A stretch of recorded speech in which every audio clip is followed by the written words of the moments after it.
It's safe to say that most people like me whose ancestors were enslaved in the United States, most of us don't even really know what plantation our people was on, let alone do we know what ethnic group they come from, what language they spoke, what food they eat, what religion they were following, whether they were in Africa before they came over here, or if they were even indigenous to this land.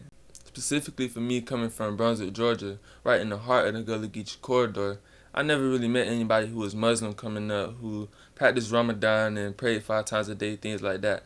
So it was surprising for me to learn that Silah Bilali, a Muslim man from what is now called Mali, was one of the most important people when it came to African survival in my own hometown during enslavement.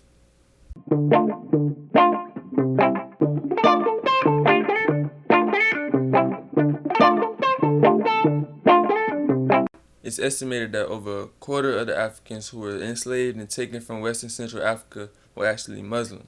Silah Bilali, the man you'll be learning about today, was born in Messina, a small trading town right on the Niger River Delta in Inner Mali.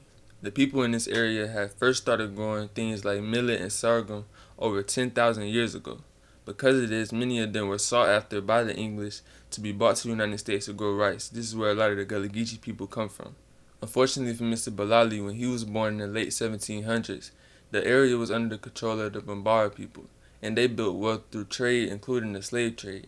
He was kidnapped and taken into slavery before the age of 15, but he at least got enough schooling to know how to read Arabic and know about the Quran and the Islamic teachings, and that was one of the things that he kept with him throughout the rest of his life. He was first taken to the Bahamas. He was then bought by James Hamilton Cooper, friend of Thomas Jefferson, former legislator and writer of the Georgia Constitution. He was one of the biggest human traffickers in all of Georgia, owning over 1,500 Africans. He was enslaved on Cannons Point Plantation on the north end of St. Simon's Island. Here they were forced to grow everything from olive trees to citrus trees to rice, but most importantly, Sea Island cotton, a crop that made billions and trillions of dollars for white people in America through black labor, free black labor at that. Bilali never wrote his own autobiography, but Cooper and his family wrote a lot about him. For example, Cooper wrote, "His industry, intelligence, and honesty soon brought him notice, and he was successfully advanced until he was made head driver." That's right, in 1816, Silah Bilali was promoted to head driver on Cannons Point Plantation in St. Simon's Island. Now in your head, you might be thinking of a head driver as somebody who do all the massive dirty work, beat everybody when they need to get beat, make sure that everybody doing their work, things like that. But things was a little different on Sea Islands. Down here in coastal Georgia, we have almost tropical weather, and the gnats and the mosquitoes is not nothing that you want to play with. Them white folks, they couldn't really handle it, so they would only really come down to their plantations or whatever in the winter months. In the summertime, it was up to the head driver and everybody else to make sure that the work was getting done and that everybody was making it through. And remember, this is an island in the early 1800s. If you don't have no boat, if you can't swim, you're not getting off the island or you're not getting on the island. Let me know if you got a boat right now, and let me know if you can even swim right now. So pretty much, Silah Bilali was just there to make sure that everybody did what they had to do and make it through the next day. I'm pretty sure that this is better than a lot of other enslavement situations, but nobody deserved to be enslaved, period, ever.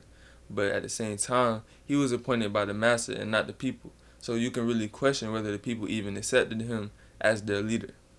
Being from the Fuller ethnic group, one of the first ethnic groups in all of West Africa to accept Islam as their faith, as well as being from Mali, one of the most jumping areas in all of pre-colonial West Africa, he never lost touch of Islam and he kept the Quran with him. Cooper noted that he abstained from spiritual liquors, he kept various fasts, particularly that of Ramadan, and he was just always praying every day, especially to the east. His grandson, Cooper's grandson, recalled that he faced east and called upon Allah during his prayers. He said that he was the most religious man that he had ever known. They claimed that his final words were Allah is God and Muhammad his prophet.